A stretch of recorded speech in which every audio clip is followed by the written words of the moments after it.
अब मैंने recording on कर दी है। अब हम स्टार्ट करते हैं। हाशिम अटेंडेंस का ध्यान रखिएगा बेटा जी, कौन आ रहा है कौन जा रहा है। Okay ma'am.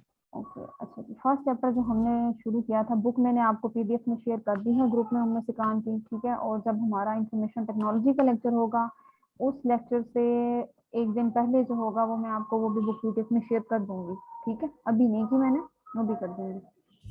जैसे हमने रिसर्च के बारे में पढ़ा था लास्ट क्लास में, सिर्फ ओवरव्यू दे रही हूँ ताकि आपकी बेस सेट हो, फिर हम आगे मूव कर सकें। रिसर्च का मतलब क्या है? To find out the solutions to a specific problem, ठीक है।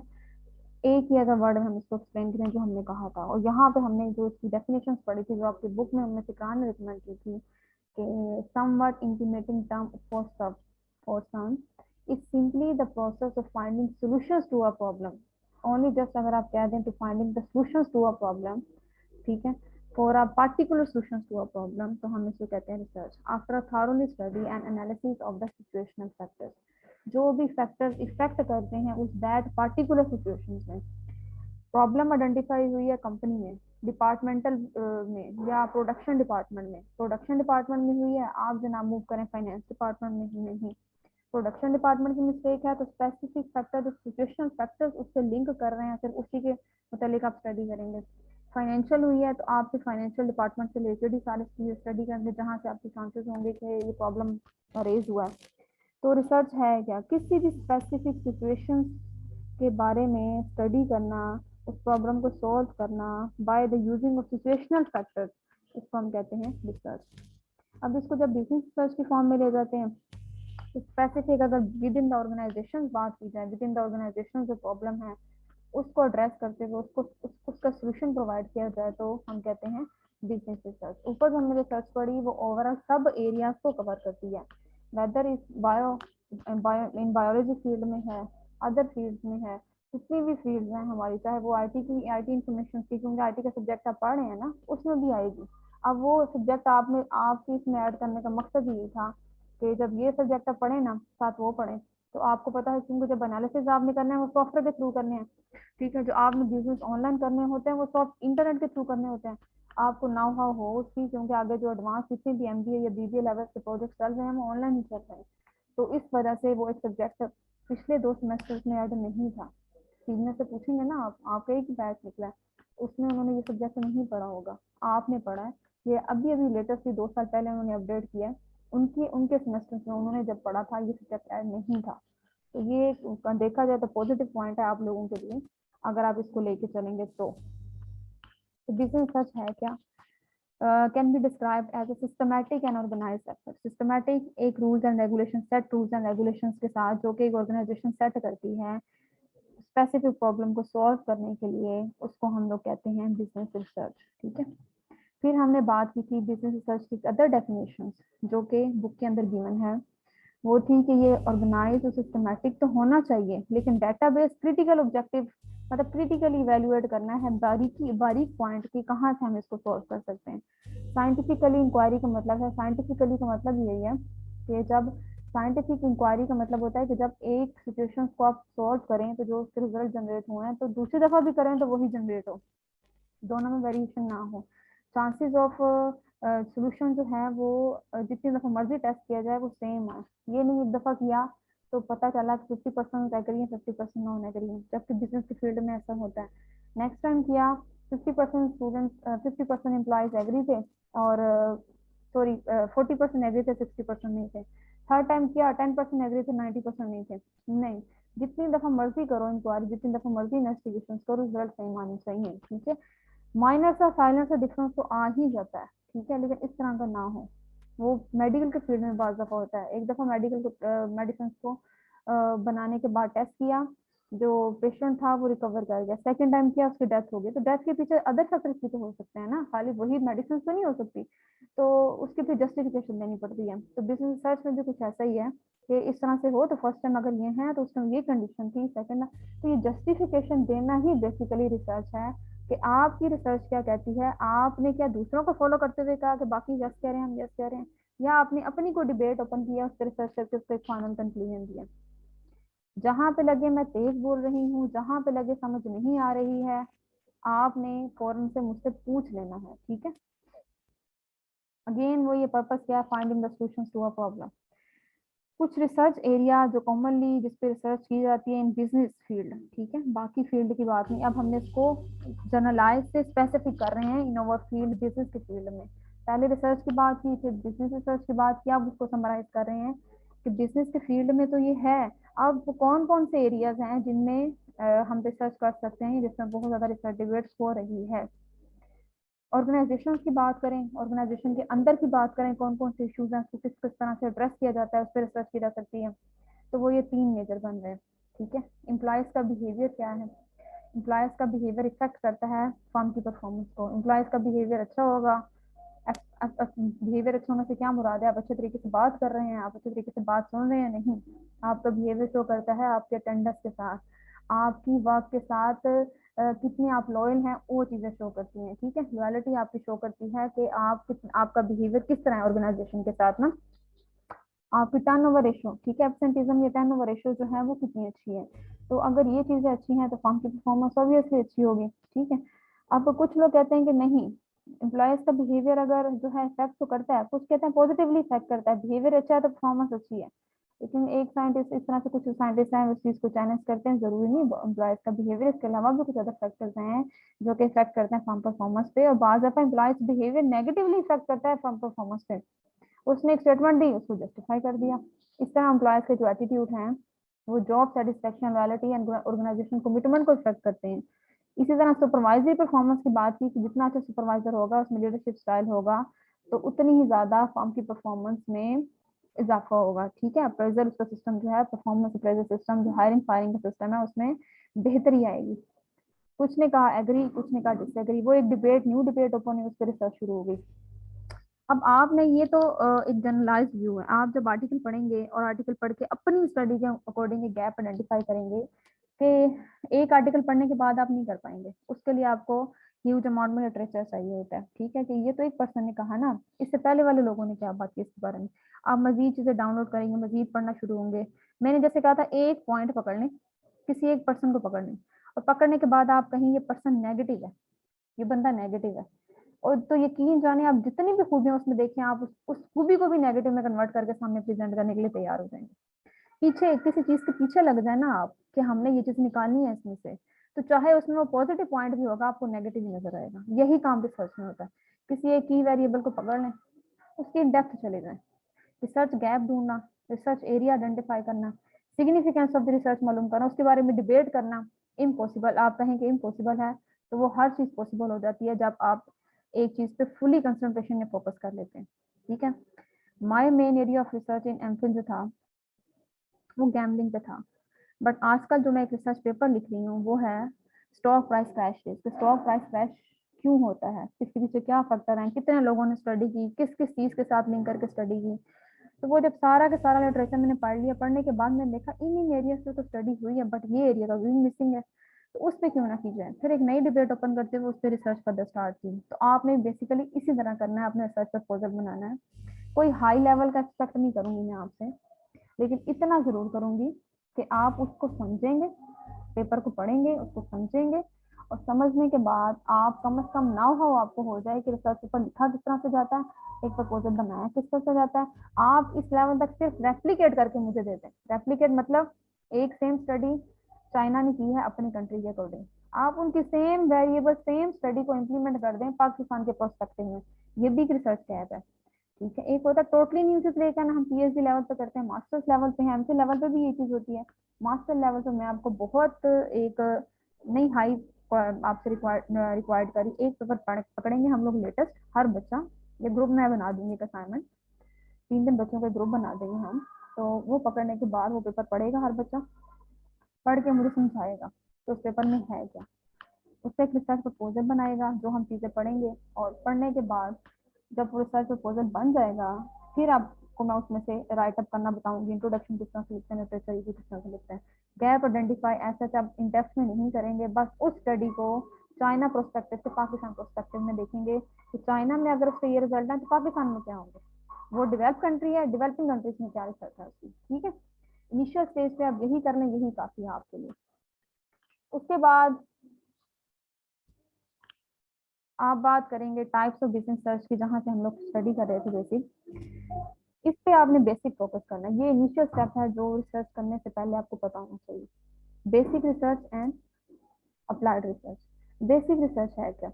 बेसिक रिसर्च का मतलब है आपने एक टॉपिक पकड़ा, उस पर स्टडी की, आपने गैप आइडेंटिफाई कर लिया, ठीक है, किसी भी तरह का गैप है, चाहे वो पीएचडी लेवल का, एमफिल लेवल का, या आपकी अभी मास्टर लेवल का, गैप इज गैप। आपने गैप आइडेंटिफाई कर लिया कि उस प्रोस्पेक्टिव में तो है, इसमें पाकिस्तानी प्रोस्पेक्टिव में नहीं है, तो मैंने इस पर स्टडी करनी है। आपने वो पाकिस्तान के प्रोस्पेक्टिव में इम्प्लीमेंट कर दिया, उसको सोल्व किया, उसके रिजल्ट जनरेट कर लिए कि चाइना अगर कहता है कि जो है ना एम्प्लॉयज टर्नओवर इफेक्ट करती है फर्म परफॉर्मेंस को, पाकिस्तानी प्रोस्पेक्टिव में जो मेरा हाइपोथेसिस यही बनाया था, वो कहते नहीं, मैंने हाइपोथेसिस तो यही बनाया था, assumption तो यही ली थी, इसी चीज को चेक कर रहा था, लेकिन जो मेरे रिजल्ट बता रहे हैं, रिजल्ट कहते हैं नहीं, जो एम्प्लॉयज के टर्नओवर है वो नेगेटिवली इफेक्ट करती है फर्म परफॉर्मेंस को, कि एम्प्लॉयज टर्नओवर जो है उसके ज्यादा होने से फर्म परफॉर्मेंस से, अगर ज्यादा होगी तो फर्म परफॉर्मेंस कम हो जाएगी, नेगेटिवली इफेक्ट कर रहे हैं।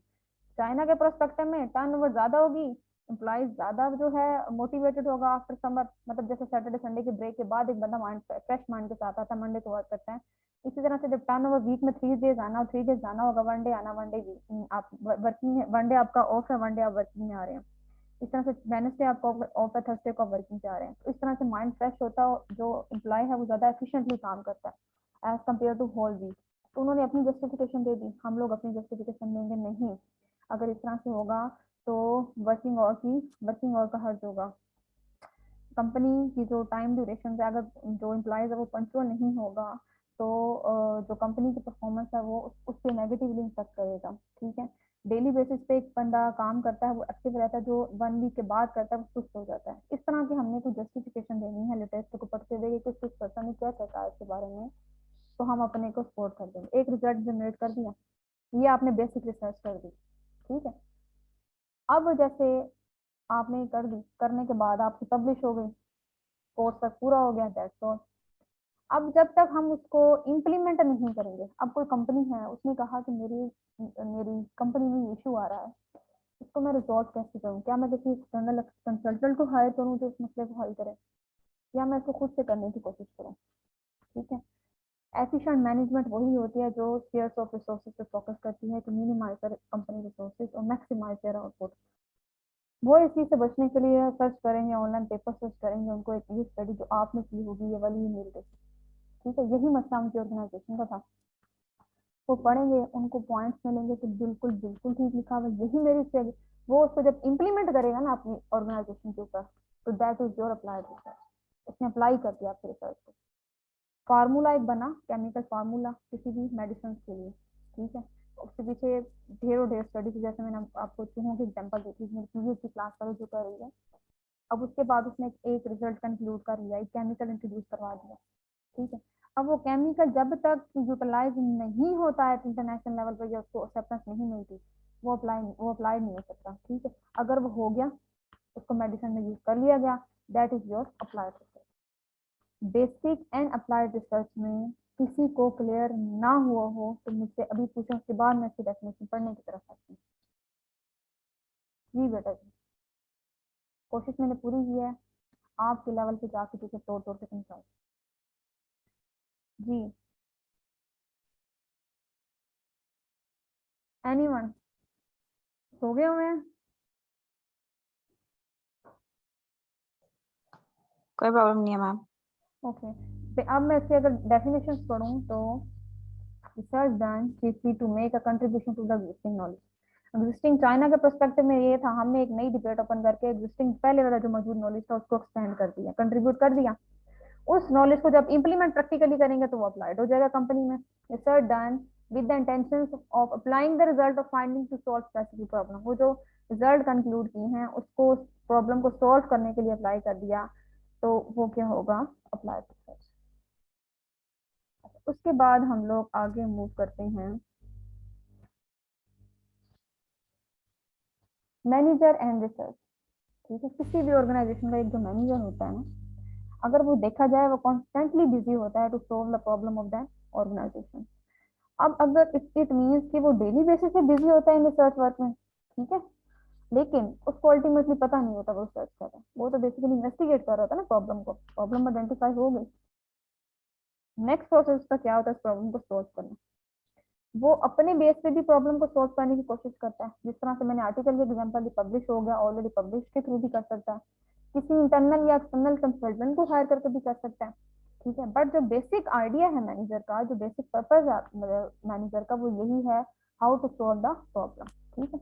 अब इसको अगर मैं पढ़ना स्टार्ट करूँ, यही 6-7 पॉइंट जो है आपकी बुक के अंदर भी डिस्कस हुआ है। अब आप बुक का चैप्टर नंबर 1 जब पढ़ेंगे ना, तो आपको आइडिया होता रहेगा कि कौन सी चीज कैसे वहां पे एक्सप्लेन की हुई है।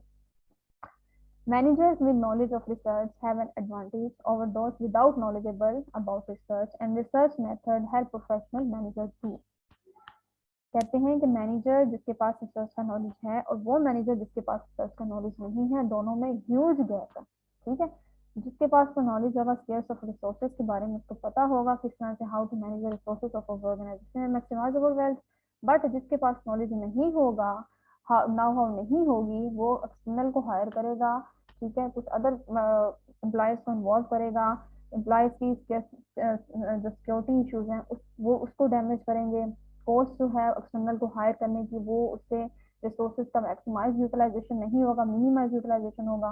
तो इस तरह से क्या होगा, कंपनी की परफॉर्मेंस पे इफेक्ट पड़ेगा, और जो वेल्थ है ना, शेयर होल्डर्स वेल्थ, वो क्या हो जाएगी, डिक्रीज हो जाएगी, ठीक है।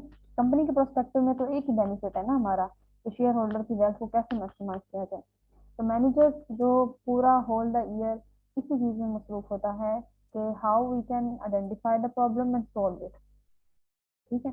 अब फर्स्ट पॉइंट यही है, identify and effectively solve minor problem in the work setting में जो इश्यूज आ रहे हैं, शिफ्टिंग का इशू हो रहा है, कोई एम्प्लॉय एब्सेंट है तो उसकी जगह किसको अल्टरनेट करना है, so and so. Now how to discriminate good from bad research, ठीक है। उसके बाद फर्क महसूस करना कि जो वर्किंग हो रही है, ये रिसर्च मेरी अच्छी थी, ये मैंने प्रीवियस की थी, इसका इम्प्लीमेंटेशन बहुत अच्छा है, ये जो मैं कर रहा हूँ इसका रिजल्ट इतना अच्छा नहीं है, उसको उसको उसको पता हो कि how we can differentiate good and bad research ना। Appreciate and can be constantly aware of the multiple influences and multiple effects of factors implying on that situation, ठीक है। उसके बाद देखना कि एक फैक्टर इफेक्ट कर रहा है, तो अगर ये इतना एफिशिएंटली वर्क नहीं कर रहा, तो इसके अलावा कौन से फैक्टर हैं जिसकी मदद से मैं इस प्रॉब्लम को सोल्व कर सकता हूँ।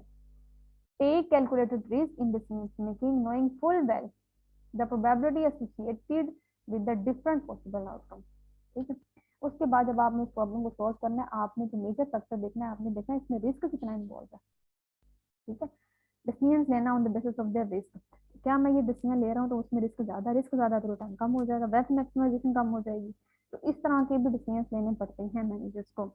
Prevent possible vested interest from exercising their influence in situation, maximum जितनी एक्सरसाइज कर सकते हैं प्रॉब्लम को सॉल्व करने के लिए, ठीक है। एक दफा किया अपना काम है, second time, third time, fourth, जब तक आप मैक्सिमम एक्सरसाइज नहीं कर देते और आप कहते हैं मेरी तरफ से कंप्लीट एक्सरसाइज हो चुकी है, इसके बाद अब मेरे पास सोल्यूशन नहीं है, उसको इम्प्लीमेंट कर दिया आपने, फिर तो एक सिचुएशन फैक्टर नजर आ रहा है। लेकिन विदाउट एक्सरसाइजिंग आप कहें कि दिस वन और दिस वन, हो गया तो हो गया, नहीं हुआ तो ना हुआ, तो ये आपके रिस्क लेवल को बढ़ा देता है, ठीक है।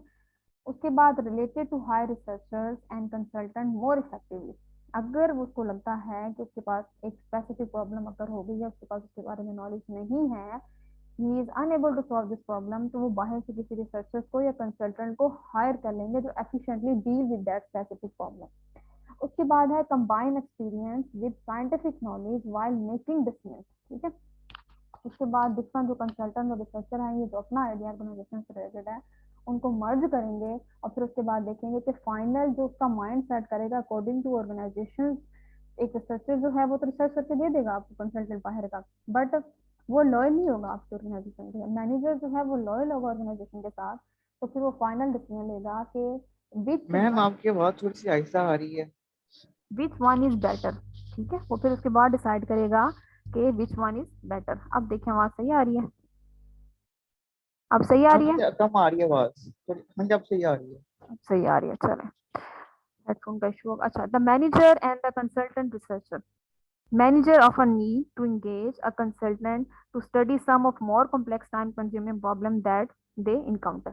बाज दफा जो होते हैं मैनेजर, जब प्रॉब्लम को सॉल्व खुद नहीं कर पाते, प्रॉब्लम सॉल्व करना तो पर्पस उन्हीं का है ना, ठीक है, अपनी किस तरह से वेल्थ मैक्सिमाइज करना है, तो इसके लिए जितने भी वेज यूज कर सकते हैं वो करते हैं जो उनकी नॉलेज में हो। जब उनको लगे कि I am unable to solve this problem, they hire the consultant. ठीक है, इंटरनल भी हो सकते हैं वो, एक्सटर्नल भी हो सकते हैं। इंटरनल मींस एम्प्लॉयज का कोई और इस तरह का है, एम्प्लॉय है within the organisation, first priority उसकी होगी, उसको कंपनी की सारी रूटीन्स का पता होगा, सारे ईच एंड एवरीथिंग के बारे में वो अवेयर होगा, तो फर्स्ट प्रायोरिटी ये होगी कि इंटरनल कंसल्टेंट हो। लेकिन अगर इंटरनल भी अवेलेबल नहीं है तो फिर एक्सटर्नल को हायर किया जाता है। ठीक है, लेकिन कंपनी उसके अल्टरनेट पे करती है। ठीक है, अब अगर देखा जाए मैनेजर का और रिसर्चर का रिलेशनशिप क्या है, मैनेजर अगर इट्स खुद रिसर्चर है और अगर मैनेजर कोई बाहर से कंसल्टेंट हायर करता है फॉर रिसर्च, तो उनका आपस में क्या रिलेशनशिप होगा। During their career, Hashim note करिएगा जो बच्चे लेट आ रहे हैं, during their career it often becomes necessary for manager to deal with consultant. So while hiring Okay, researchers ma'am. or consultant, the manager should make sure that the rules and expectations of both parties are made explicit. दोनों के rules and regulations exploit नहीं होने चाहिए। Related philosophy and value system means एक researcher manager कह रहा है कि ये काम इस तरह से होना चाहिए, इंटरनल रिसर्चर जो आपने ये एक्सटर्नल हायर किया वो कह रहा है इस तरह से होना चाहिए, दोनों की फिलोसफी को वैल्यू दी जानी चाहिए। ठीक है, ये नहीं कि एक ही बात को फोकिया दी जाए और उसी की बेस पे आप जैसे एक डिबेट करते हैं सही कौन है गलत कौन है, तो बगैर बात सुने माइंड में एक चीज बिठा लेना कि हम ठीक है वो कुछ भी कर लें हमने खुद को डिफेंड करना है। ठीक है, तो इस तरह से नहीं करना, दोनों की वैल्यू, दोनों की बात को, दोनों के रिसर्चर्स हैं उनकी वैल्यू, उनकी बात को वैल्यू दी जानी चाहिए। ठीक है, ताकि हम वो जो क्लियरली जो रिजल्ट कंक्लूड होना है उस तक पहुंच सके। ठीक है, दोनों को कम्युनिकेशन का मौका देना चाहिए। A good report is established with the researchers between researchers and employees in the organization, enabling the full cooperation of the latter. ठीक है, अगर इंटरनल है तो वो जो रिसर्च कर रहा है उसमें रिसर्चर्स और जो एम्प्लॉयज है अगर वो फुल कोऑर्डिनेट करेंगे उनके साथ तो वो एक बेहतर नतीजे पे पहुंच सकेंगे कि कंपनी में कहाँ पे इशू आ रहा है उसको किस तरह से रिजोल्व करना है। ठीक है, ये 4 से 5 पॉइंट है, ये बुक में भी पढ़ेंगे तो यही पॉइंट आपको मिलेंगे, इससे डेविएट कुछ भी नहीं करेगा वहां पे। ठीक है, ये बेशक आप ना पढ़ें। अब इंटरनल कंसल्टेंट हम अलग से अगर पढ़ें तो सम ऑर्गेनाइजेशन है देयर ऑन कंसल्टेंट और रिसर्च डिपार्टमेंट, इन्होंने हायर किए होते हैं। ठीक है, डेली बेसिस पे उनका यही काम होता है, डेली की जो एक्टिविटीज है जहाँ पे इशू आ रहा है उसको रिजॉल्व करते हैं। ठीक है, कंपनी उनको स्पेसिफिकली पे कर देती है तो वो हर डिपार्टमेंट के साथ उसका लिंक होता है, तो वो फुली अवेयर होते हैं कंपनी की ईच एंड एवरीथिंग के साथ। ठीक है, एक ड्रॉबैक भी इसका है। ठीक है, ड्रॉबैक वो हम अभी बात करते हैं कि जो पर्सन घर का होता है उसको हर बात का पता होता है, और खतरे की बात भी अगर करें फैमिली में, जैसे आप देखते हैं फैमिली मेंबर में किसी को पता है एक बाहर का बंदा है, तो जो फैमिली पर्सन होगा वो जब बात करेगा तो वो कहेगा हम we have already known this.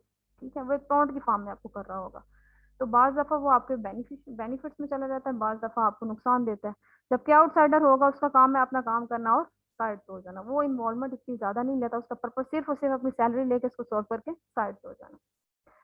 Okay, which might be called the management service department, the organizations and method department, research and development. ठीक है, वो जो मैनेजमेंट है, इंटरनल जो रिसर्चर है उसका पर्पस क्या है, मैनेजमेंट को सर्विस प्रोवाइड करना। ठीक है, और डेली बेसिस पे रिसर्च एंड डेवलपमेंट के साथ, रिसर्च एंड डेवलपमेंट डेली उसकी रिसर्च एंड डेवलपमेंट होनी चाहिए कि आज ये हुआ तो कल ये नहीं होना चाहिए, कल ये हुआ तो नेक्स्ट ये नहीं होना चाहिए, प्रीवियस हिस्ट्री क्या कह रही है इस कंपनी की, ये इशू हुआ था किस तरह रिजोल्व हुआ था, अब इसको किस तरह से करना है, स्ट्रेटजीज को नहीं को यूज करना है कि वही यूज कर ले हम, एम्प्लॉयज अवेयर तो नहीं उस सिचुएशन से, इस तरह के सर्कमस्टांसेस इंटरनल कंसल्टेंट देखता है और फिर उसको सॉल्व करता है। अब अगर हम इसके एडवांटेज और डिसएडवांटेज की बात करें, जो इंटरनल कंसल्टेंट है already knows all the employees, उसको इजीली एक्सेप्ट कर लेते हैं। ठीक है, उसको बहुत कम टाइम लगता है चीज़ों को या कंपनी के स्ट्रक्चर को समझने के लिए। ठीक है, less time to understand the structure work system, they are available to implement it, their recommendations and deal with any bugs। जो उसकी implementations और recommendations है वो इजीली उसको डील करते हुए इम्प्लीमेंट करवा लेता है, और जो कि हमें एक्सटर्नल को हायर करने के लिए पे हाई करना पड़ता है, इंटरनल जो होता है उसकी एक स्पेसिफिक अमाउंट होती है, आप उसको परमानेंट एज एम्प्लॉय हायर कर चुके होते हैं तो उसको आपको एक्स्ट्रा पे करने की जरूरत नहीं होती। डिसएडवांटेजेस की बात करें, स्टीरियोटाइप वे ऑफ लुकिंग। ठीक है, उसका देखने का तरीका, जैसे फैमिली मेंबर कोई बात आप कर रहे हैं, फैमिली मेंबर आपके करीब हो, आप बाहर किसी को बात करें उसको आपकी बात का पता हो, तो आप गलत बात भी कर रहे हैं ना, अगर अकेले हैं तो कोई मसला नहीं, लेकिन जब फैमिली मेंबर साथ होगा ना जिसको आपकी हर बात का पता है, तो स्टीरियोटाइपिंग के फॉर्म में आपको ऊपर से देख रहा होगा ये झूठ बोल रहा है बंदा, ठीक है। इसी तरह से इंटरनल कंसल्टेंट का काम होता है। स्कोप ऑफ सर्टन पावरफुल, ठीक है, खास किस्म के इसके जो है ना स्कोप होते हैं, और बाज़ दफ़ा ये खतरनाक भी साबित हो जाते हैं इंटरनल कंसल्टेंट ना, क्योंकि इसको हर चीज़ का पता होता है, फ्रॉड के चांसेस बढ़ जाते हैं इंटरनल कंसल्टेंट के फॉर्म में। Not received as expert, not perceived as expert, बाज़ दफ़ा इतने एक्सपर्ट ये नहीं होते, इनका डीलिंग सिर्फ इंटरनल के साथ होती है, एक्सटर्नल मुख्तलिफ कंपनीज के साथ डील करते हैं, उनके पास एक्सपर्टीज ज़्यादा होती है as compare to internal.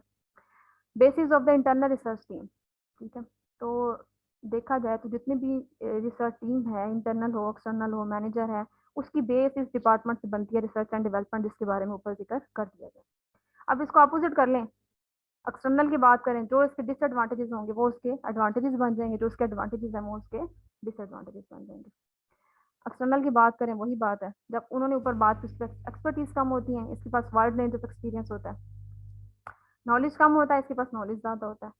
Sophisticated पेचीदा किस्म की प्रॉब्लम्स, ठीक है, लिखा हुआ ना, have more knowledge of current sophisticated problem solving, खास पेचीदा कॉम्प्लेक्स किस्म की प्रॉब्लम को सॉल्व करने की एबिलिटी होती है, because he deal with different kinds of organisation. उसके बाद अगर इसकी हम लोग बात करें, उसके जो एडवांटेजेस थे, उसमें लेस कॉस्ट थी, इसमें हाईली कॉस्ट चार्ज होती है। उसको लेस टाइम लगता है अंडरस्टैंड करते हुए, उसको मोर टाइम लगता है अंडरस्टैंड करते हुए। वो उसकी जो फी है वो लिमिटेड होती है, डिसाइडेड होती है, इसमें कुछ एक्स्ट्रा फी आपको पे करनी पड़ती है इम्प्लीमेंटेशन के लिए। एम्प्लॉयज इसको जल्दी एक्सेप्ट नहीं करते, ये भी हो सकता है, वो आप ऐड कर लीजिएगा। अब अगर हम लोग बात करें knowledge about research and managerial effectiveness, तो मैनेजर जो होता है ना, वो रिस्पॉन्सिबल होता है कि जितनी भी रिसर्च है उसको एफिशिएंटली इम्प्लीमेंट किस तरह से करना है, ठीक है। Managers are responsible for the final outcome by making the right decision at work. Research करवा ली, कंक्लूजन निकला है आपके पास, अब इम्प्लीमेंटेशन तो मैनेजर का काम है, वो इंटरनल या एक्सटर्नल नहीं करेगा, उसका काम है बस करके मैनेजर के हैंड ओवर करना। This is the greatly facilitated by the research knowledge. Last topic, उसके बाद आपकी बारी, एथिक्स एंड बिजनेस रिसर्च। जैसे मैंने आपसे कहा था फाइनेंशियल मैनेजमेंट है, किसी भी कंपनी की फाइनेंशियल रिपोर्ट या फाइनेंस की बात करें तो हर एक चीज़ के कुछ एथिक्स होते हैं। तो बिजनेस रिसर्च का जो पहला एथिक्स है ना, कि जो कोड एंड कंडक्ट है ना, जो कंपनी आपसे चाह रही है उसके अंदर रहते हुए रिसर्च करें, ठीक है, पहली प्रायोरिटी। मतलब जो सेट रूल्स एंड रेगुलेशंस है उसके अंदर रहते हुए उसको फॉलो करते हुए रिसर्च की जाए, एक तो एथिक्स ये है। दूसरा एथिक्स जो हम मेथोडोलॉजी रिसर्च के पॉइंट ऑफ व्यू से जाएंगे कि ओरिजिनल होना चाहिए, ठीक है। ओरिजिनल मतलब ये ना हो कि ऑलरेडी कॉपीड आप कर रहे हो किसी और ऑर्गेनाइजेशन का विदाउट देयर परमिशन, एथिक्स में नहीं ये शामिल होता। मतलब विदाउट प्लेजरिज्म, प्लेजरिज्म नहीं होना चाहिए उसके अंदर, आप जो रिसर्च पर लिखेंगे ना उसमें प्लेजरिज्म नहीं होना चाहिए। एक लाइन में 3 वर्ड्स आ जाएं तो प्लेजरिज्म को शो करता है, और प्लेजरिज्म इस सब्जेक्ट में किसी भी असाइनमेंट जो मैं आपको प्रपोजल बनाऊंगी उसमें चेक होनी है, ठीक है। अब यहाँ तक किसी को मसला है तो मुझसे डिस्कस करें। नेक्स्ट चैप्टर नंबर 2 वो हम लोग इंशाल्लाह स्टार्ट करेंगे देयर नेक्स्ट क्लास। मैं वापस बैक जा रही हूँ, जिसको जहाँ इशू है वो मुझसे अभी पूछे, 10 मिनट अब आपके हैं, जो आप पूछना चाहते हैं जी पूछें मुझसे। मैम भी थर्ड स्लाइड निकालिएगा, थर्ड थर्ड स्लाइड। थर्ड आज के लेक्चर की, यस मैम। हाँ, मैम इससे नीचे बेसिक एंड अप्लाइड हो गई, मैनेजर एंड बता दीजिएगा, मैम नीचे करिएगा। बता दीजिएगा मुझे। मैम ये मैम इसका बता दें, ये मैंने रिसर्चर रिलेशनशिप का। रिलेशनशिप मैंने कहा है रिसर्चर्स के साथ, जो मैनेजर रिसर्चर कौन है, वो इंटरनल भी हो सकते हैं वो एक्सटर्नल भी हो सकते हैं, दो तरह के रिसर्चर हो सकते हैं ना। मैनेजर के दोनों के साथ रिलेशनशिप बेहतर होने चाहिए, ठीक है। अगर दो प्रोस्पेक्टिव होते हैं इसके, अगर इंटरनल के साथ उसके रिलेशनशिप अच्छे हैं तो चांसेस है कि रिसर्च जो होगी वो इतनी एक्यूरेट नहीं हो पाएगी। जैसे आप आपके क्लास फेलोज हैं, कोई सी आ रहा है क्लास का, जैसे अब जैसे हाशिम के साथ आप किया है, तो बहुत सी ऐसी चीजें हैं जो हाशिम उसको करते हुए आपके साथ फेवरेटिज्म कर जाएगा, बाकी क्लास वालों के साथ नहीं कर पाएगा, ठीक है। तो एक अच्छी रिसर्च जो होनी चाहिए वो इनके अकॉर्डिंग कि रिसर्चर्स और मैनेजर का जो रिलेशनशिप है वो बहुत अच्छा होना चाहिए, जितना अच्छा होगा उतना इन्वायरमेंट अच्छा होगा, उतनी अच्छी रिसर्च हो सकेगी, ठीक है। तो उतनी अच्छी ओके मैम। कंपनी की जो एक्सपेक्टेशन है वो मीट हो सकती है। तो इसमें जो सारा का सारा जो डिस्कस किया गया है कि उनके दोनों के फिलोसफी को ऑनर किया जाए, ना कि एक को क्रिटिसाइज किया जाए और एक को उससे एंगेज किया जाए। दोनों की जो एक्सपेक्टेशन है फिलोसफी को सुन के उसके बाद फाइनल डिसीजन लिया जाए। ठीक है, ये एक क्रक्स है पूरी जो मैंने पूरी स्लाइड्स आपको बताई थी। ठीक है मैम। जी, उसके अलावा पूछें। टोटल क्लास में जो प्रेजेंट बच्चे हैं वो बेटा जी 11 है। 11 में एक तो मैं इंक्लूड हूँ और सेकंड आई थिंक मैम किरण है। तो बाकी देख लें आप, टोटल 9 स्टूडेंट प्रेजेंट है। 22 की क्लास है आपकी। अटेंडेंस पे बेटा जी मैं बात करूँगी, अभी जो लेट कमर एंटर हो रहे हैं उनकी एक जो है 2 डेज लेट होने की वजह से एक अटेंडेंस मार्क नहीं होगी, जो क्लास का रूल था हमारा। कोई बात नहीं, आप आए लेट। जी, इसके अलावा किसी को कोई मसला? नो मैम, इसके अलावा कोई क्वेश्चन नहीं है। ओके, अब आप लोगों ने क्या करना है, आपने ये स्लाइड्स को पढ़ना है थारोली। बुक मैंने आपसे शेयर कर ली है। बुक चैप्टर नंबर 1 कंप्लीट हो चुका है। चैप्टर नंबर 1 अब कंप्लीट आपने पढ़ना है। अब जो क्वेश्चन नेक्स्ट हमारे क्लास कब है, नेक्स्ट क्लास तक आप इसको पढ़ के आए, ताकि आई थिंक सो कल है आपकी क्लास ना 10:15 पे। तो जी कल, मिस करना। हाँ 10:15 पे कल तक आप ये चैप्टर पढ़ लें। बहुत आसान है, मुश्किल नहीं है। तो उसको पढ़ने के बाद आगे जो काम हमने स्टार्ट करना है ना, वो थोड़ा थोड़ा आपका जाएगा टफ रूटीन वाली साइड पे। लेकिन अगेन असाइनमेंट्स में एक ही दूंगी दोनों सब्जेक्ट की। असाइनमेंट से आप बेफिक्र करें, लेकिन वो कॉम्प्रिहेंसिव होगी। प्लेजरिज्म चेक होगा, बहुत ध्यान से करें, कॉपीड किसी का नहीं होगा। मैम असाइनमेंट ग्रुप में है या इंडिविजुअल है? मैं अभी देखूंगी, अभी मैं आप लोगों की रूटीन चेक करूंगी जरा 1-2 क्लास के बाद। मैम ग्रुप में कर दें, ग्रुप नहीं से बेटा बना के जी, दे मैंने दें। लास्ट टाइम ग्रुप में देख लिया, एक आध बच्चा परफॉर्म करता है, बाकी फिजूल में नंबर ले रहे होते हैं। मेहनत देखी होती है, 2 बच्चे ऐसे नंबर ले रहे होते हैं। तो जो मेहनत करेगा ना, ओके नजर मैम। आएगा, हाँ नजर आएगा मुझे, उसकी बेसिस पे मार्क्स लग जाएंगे। पर मैम आपको हमारा तो पता है ना, आप हम दो ग्रुप का कर दें आपस में। नहीं नहीं, आपको पता बेशक हो मुझे, अगर तो मैं सबके बनाऊंगी तो फिर आपकी भी अलग अलग बनाऊंगी। अगर आप काम करने वाले हुए तो अलग भी कर लेंगे, अगर आप काम करने वाले नहीं हैं तो ग्रुप में भी आप नहीं कर पाएंगे। ठीक है, ओके मैम। हाँ तो अब सर ऑनलाइन क्लास में ये चीज़ें देखनी पड़ेंगी। और मैं आपको असाइनमेंट जो दूंगी ना, आपको नेक्स्ट वीक अब गुजर जाना ईद वेकेशन में, और उससे नेक्स्ट वीक आपका मे बी रिसर्च वीक हो, तो 2 वीक्स आपके पास होंगे। तो असाइनमेंट की पहला जो आपका ड्राफ्ट होगा ना, वो कल मैं आपको असाइन कर दूंगी। और आपके पास जो मैंने शेयर किया आपसे आपका कैलेंडर, वो गिवन है। जो उसके ऊपर लिखा हुआ वही चीज़ आप करेंगे, उससे डेविएट नहीं करेंगे। किसी वीक मैंने अगर रिसर्च असाइनमेंट नहीं दी, तो कैलेंडर शेयर करने का मकसद यही है कि जो रिसर्च वीक में चीज़ आ रही है आपकी मेंशन है, वो आपने करनी है। क्लियर आप मुझसे करेंगे कि मैम क्या करना है इसमें, जैसे ग्रुप में कर लें, जो 10 मिनट्स हैं, कोई क्वेश्चन नहीं है इसमें कर लें, डिपेंड ऑन यू। बट ये है कि प्लेजरिज्म ना हो उसके अंदर, एक चीज़ लाजमी याद रखिएगा, ये एथिक्स एंड डिसेंट की। और पहला एथिक्स ये ठीक है है। Ma'am, okay fine. इसके अलावा किसी का कोई क्वेश्चन है तो पूछें मुझसे, बाद में मत कहिएगा कि मैम समझ नहीं। जिया आप भी पूछ लो कुछ, बाद में हम हमारे से पूछते रहते हो। अभी मैम से कुछ क्वेश्चन है तो पूछ लो। हाशिम, कौन सा ऐसा बच्चा है जो आज तक 3 क्लासेस में उसने एक भी अटेंडेंस क्यों नहीं दी? यार चाहिए तुम क्या करता था हर बार बार मेरा जिक्र फजूल में ले आता है। मैम नोट नहीं किया मैंने ये। कौन? हाशिम कौन प्रेजेंट नहीं है? आजम है हम्म, और अंतारक है। ये जरा ना आप क्लास के बाद जरा नाम लिख के ना मुझे, क्लास के बाद ना, शायद क्लास के बाद हाशिम नाम लिख के ना, तो वो आप ग्रुप में सेंड कर दें। किसी को मसला होगा तो मैम अनम आजम जो है वो तीनों में नहीं है। आपकी आवाज़, इंटरनेट का इशू हो रहा है शायद, और आवाज़ क्लियर नहीं आ रही। आप उसका नेम लिख के, आपको मेरी आवाज आ रही है? हाँ बारी है, लेकिन आप उसका नेम लिख के ना, जो जो एब्सेंट है सॉरी। क्लासेस में, उसके व्हाट्सएप के ग्रुप में शेयर कर देंगे अभी क्लास के बाद। जिसको इशू होगा ना, वो ग्रुप में बात कर लेगा कि हम लोग आए थे, हम उनके अटेंडेंस को ओके कर लेंगे। क्योंकि आप वहाँ से ले रहे हो, मैं भी यहाँ पे सेकंड बैलेंस रख रही हूँ साथ। अटेंडेंस में जो लेट आ रहा है, मैं टाइमिंग भी नोट कर रही हूँ, मेरे पास रजिस्टर्ड में नोटेड है। तो आपकी अटेंडेंस जो आप शेयर करेंगे, मैंने उसके साथ टैली करनी है। उसके बाद हम लोग 2 वीक्स, ईद के बाद ये जो हमारा लेक्चर वीक खत्म होगा ना, तो लास्ट डे हमारा जो फ्राइडे की क्लास है, में भी मैं कोशिश करूंगी अगर आप फ्री हुए तो वेनसडे को एडजस्ट करें, फ्राइडे आपका ऑफ हो जाएगा मेरी तरफ से। फ्राइडे को आपका ऑफ, वेनसडे ऑफ होता है ना आपका, वेनसडे को एक हमारा प्रीवियस मिसिंग लेक्चर रहता है, वो आई थिंक है बिजनेस सर्च मेथड का ही है। वेनसडे को 10:15 वो क्लास है आपकी ना। और जो आपका फ्राइडे का लेक्चर है इंफॉर्मेशन टेक्नोलॉजी का, अगर मैम आप वेडनेसडे कहेंगे को तो हमारी छुट्टी होती है। तो आपको मैं फ्राइडे को छुट्टी दे दूंगी ना। मैं मेरी तरफ से मैम हाँ फ्राइडे को ले लें, मैडम को छुट्टी कर दें। आप बाकी चीज़ों से बात कर लें, अगर आप एडजस्ट करवा सकते हैं तो वेडनेसडे को करवा के वाइंड अप करें, आप फ्राइडे से ऑफ करें अपना।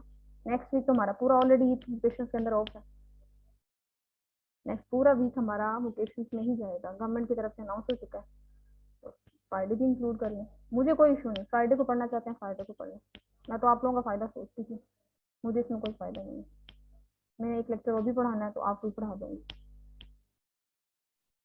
ठीक है। उस दिन फिर मैं आपसे आपकी अटेंडेंस शेयर कर दूंगी ग्रुप में, साथ साथ किसी को इशू होगा तो वो ग्रुप में मुझे बताएगा कि हम उस दिन आए थे, प्रूफ मैं दूंगी उनको कि वो आए थे तो कितने टाइम पे आए थे और कितने टाइम पे उन्होंने क्विट किया था, किसका इंटरनेट का इशू हुआ था और किसका क्या हुआ था, I am noted each and everything. अब ये देखते हैं आप क्या करते हैं और मैं फिर क्या करती हूँ, ठीक है। अटेंडेंस पे शो करें, बाकी चीज़ें इंशाल्लाह क्लास में हो जाएंगी आपकी। Okay miss. ओके, इसके अलावा कोई क्वेश्चन किसी को हो? हुजैफा बेटा आपको कोई क्वेश्चन हो? क्लास में आप पूछते हैं, यहाँ पे आप खामोश हैं जब से ऑनलाइन क्लासेस हुई हैं। अब्दुल्ला? नो मैम सब। ओके अब्दुल्ला, अब्दुल्ला बेटा कोई इशू तो नहीं? ये हसीब को नोट करें, हसीब फिर गायब हो गया। क्या मैम? मैं कह रही हूँ हसीब को नोट करें, हसीब कनेक्ट और डिस्कनेक्ट हो रहा है बार बार। अब्दुल्ला कोई इशू तो नहीं बेटा आपको?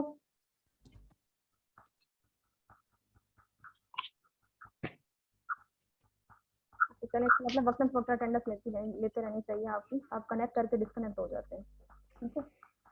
चलें अब क्लास आज वाइंड अप करते हैं यहाँ तक की, ठीक है। और इंशाल्लाह नेक्स्ट क्लास में मिलेंगे। स्लाइड्स आपसे ऑलरेडी शेयर है, सेकंड चैप्टर की भी पूरी कंप्लीट जो हमें स्टडी करनी है, तो पढ़ना चाहे तो मोस्ट वेलकम, बट आप पढ़ेंगे नहीं, आप इसी को पढ़ लें तो बहुत है, ठीक है। ओके बच्चों, अल्लाह हाफिज़। ऑफिस अल्लाह हाफिज।